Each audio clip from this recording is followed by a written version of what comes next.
Hi guys, I'm Andrew and welcome back to Fragrance Explorer. So today we're going to be looking at the 2020 versions of the Dior Homme line. If it's something you're interested in, stay tuned for more.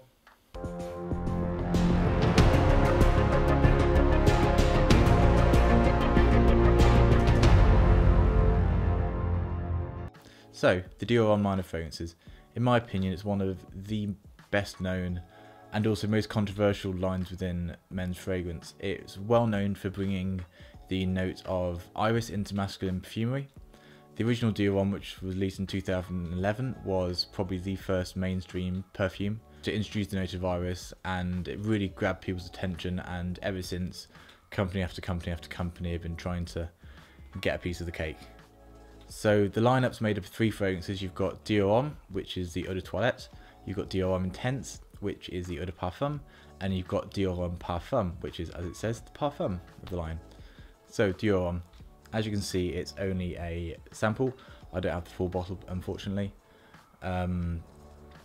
This was released in 2020. Some people would call this Dior Homme 2020, but if you go searching for it, it's just Dior Homme. It was perfumed by François de Marchy, the in-house perfumer for Dior. It's an Eau de Toilette concentration, and it costs £52 for a 50ml bottle. So let's have a look at the notes. So officially, there's only 3 notes listed. In the top, you've got Atlas Cedar, in the mid, you've got Patchouli, and in the base, you've got Vetiver. But the most prominent note in this for me, and if you go on Fragrantica, the most common note that everyone smells is this chemical called Isoe Super. So you may or may not have heard of Isoe Super before. It's a artificial synthetic molecule that is created by IFF. They're one of the big 3 kind of international perfume aroma chemical companies. You've got IFF, Givaudan, and Firmenich. So how would you describe Isoe Super? Isoe Super is kind of what MSG is to food, Isoe Super is to fragrance. So whilst Isoe Super does have a certain smell, it's kind of a slightly warm, semi-sweet, ambery, woody note. But what it's in some fragrances to do is to act as a fragrance booster. So it kind of gives you clarity. It's apparently meant to help performance longevity. So it's rarely listed as a note in fragrances, but if you know what it smells like, you'll be able to pick it up in various fragrances. So let's see how it smells.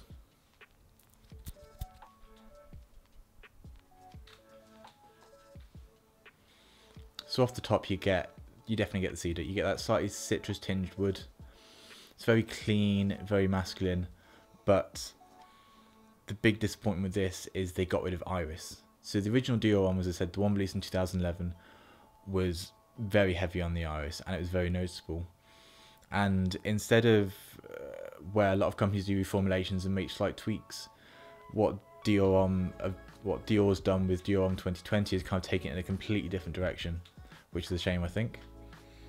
It's still a pleasant fragrance. It's still, I say, very clean, very professional, very masculine, very safe. But it's such a shame that that note of iris isn't there anymore. Let's have a look at the dry down for comparison. So in the dry down, it's very linear. You still got that cedar and woods coming through, but it's really, really died down a lot. So performance-wise, this is verging on awful, I would say. I get maybe 3 or 4 hours of this at best, which for an Eau de Toilette is not great at all. Projection, it's kind of half an hour to an hour at most. The thing with Isoe Super fragrances is they kind of give you that second skin effect. So whilst a lot of people complain or comment that they can smell it and then it goes away and they kind of get wafts of it throughout the day. So that might be the saving grace of this fragrance, but in my opinion, it's just not good performance-wise. And especially for the price, £50 for that, it's awful and it's such a shame. So Dior Homme Intense. As you can see here, I've got the 50ml bottle. This retails for £62, and originally this was released in 2011, and it's been slightly reformulated for 2020, and the bottle's changed. So if you see at the top here, you've now got the writing. Let's see if I can get that in frame. So you've now got the writing on the front of the bottle instead of down here, and it's slightly more squared. You haven't got this nice big glass lip at the bottom. So that's how you can tell whether you've got a 2020 batch or a previous one. Also, another really good indicator is the colour of the juice. So you see how this is quite faint, it's not very rich and dark, whereas if you've got a previous formulation, it's quite more like a golden colour, similar to what you get with Dior Homme Parfum. So if you compare the two of those side by side, you can see this one's far darker and this one's quite pale in comparison. So in the notes for Dior Homme Intense, we've got sage, lavender and bergamot in the top. We've got hibiscus and iris in the mid, and we've got cedarwood, vetiver, leather and patchouli in the base. So let's see how it smells. As with every Dior fragrance, the sprayers are, in my opinion, the best you get in any designer fragrance. Wow. This is, in my opinion, one of the nicest openings of any fragrance, especially designer or niche. You get that big floral kind of soft hit of iris. And this is, when people describe iris as being like lipstick, this is definitely where they're getting it from. You've got some richness from the leather, a bit of sweetness coming from the ambrettes, and some kind of and some softness coming through from the lavender. It's not a piercing lavender like you get in Tom Ford's Beau de Jour up there, but it's quite a soft, warm, cozy lavender. So let's see how it smells in the dry down. So in the dry down, you've got some of that iris slightly present, but it's now more about the leather and the vetiver and the patchouli, so it's quite earthy, quite masculine. It's not a very harsh leather note, it's quite pleasant and warm. But again, the big problem with this fragrance is the longevity. It's awful. So if you ever smelt the original, the 2011, 2014 batches, anything up to 2019, it had really good projection longevity, especially because there's no de parfum. So I used to get between 6 and 8 hours, which is decent for me. But on this current version of Dior Homme Intense, I get 4, maybe 5 hours at a push. And when you're spending that extra bit of money for an intense fragrance, a load of parfum, you kind of expect to get better than that. So that's a real shame. The other difference I find between this and the previous one is that note of cacao's missing from the original formulation. That kind of gives a bit of a deeper chocolatey accord throughout, which I think is really quite pleasant and makes it a little bit more different. But it's still a fantastic fragrance. It's really good, slightly more dressed up for a date night, for example, or any kind of formal event. So last but not least, we've got the king of all the Dior online, Dior Homme Parfum. As you can see, I've got the 100ml bottle. Originally, the version that came out in 2014 came in a 75ml bottle, but for this newer 2020 version, you only get this 100ml bottle. Sadly, it's only available from Dior directly, so you've got no chance of getting this on discounts. It's quite expensive at £104 a bottle, but it's a really beautiful bottle. Very clean. I love that deep colour of the juice. It just looks really rich, and that's what we want from a parfum. There's no clear answer as to whether this is reformulated in the same way that Dior Homme Intense and Dior Homme have been. If you watch Joy Min's video, he has an early 2020 batch which actually shares the same batch codes as the 2019 variant. So there's some evidence in that actually it hasn't been reformulated, it's just been rebottled, and actually for the money you're getting an extra 25ml free, which is great. So let's have a look at the notes breakdown.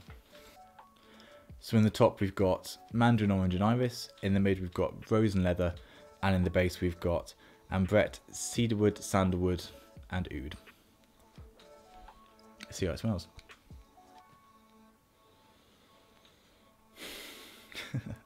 His face says it all.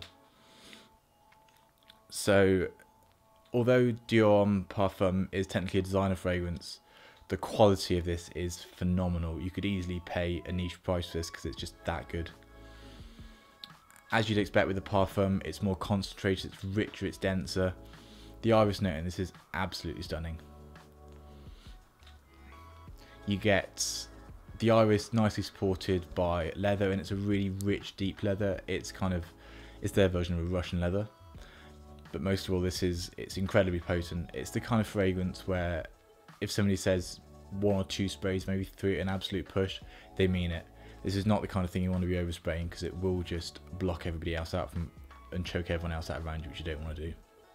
Like 1 on each side of the neck and 1 on your wrist, and that's more than enough. So in the dry down, you still got a bit of the iris coming through, but the main players here are the leather and the woody notes. So it's very strong, it's very masculine, it's very stable, and performance wise on this, it's phenomenal. This is, in my opinion, what a beast mode fragrance should be. I get 10 to 12 hours plus. It's the kind of thing that you spray on, and even the next day you can smell it on your clothes, you can smell it on your skin. It's just, you have to scrub it off, it's that good. Projection, again, it's really quite strong. 2, if not 3 hours. I mean, last week in a cooler evening, I went out with my fiance, put it on a few hours before we left, and even in the lift about 1.5 meters away, he was just like, what are you wearing? That's really strong. So that just gives you an idea of how strong it is. This is definitely not a warm weather scent. Because it's parfum, because it's very rich and very deep, it doesn't really perform well in the warm weathers. This is ideally like a fall winter fragrance, but you can still get away with it on these kind of cooler summer nights at the moment. So on to my final thoughts. If you know much about the Dior Homme line in the past, I think you would still recognise elements that are present in the 2020 versions, but Dior Homme Intense has been absolutely butchered, and Dior Homme the Eau de Toilette has gone in such a different direction. I don't think you can really call it Dior Homme anymore, because it's not a reformulation, it's just its complete own beast.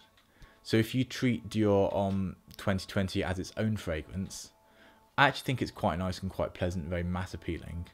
But if you've grown to become accustomed to the Dior Homme from 2011, it doesn't hold a candle in comparison.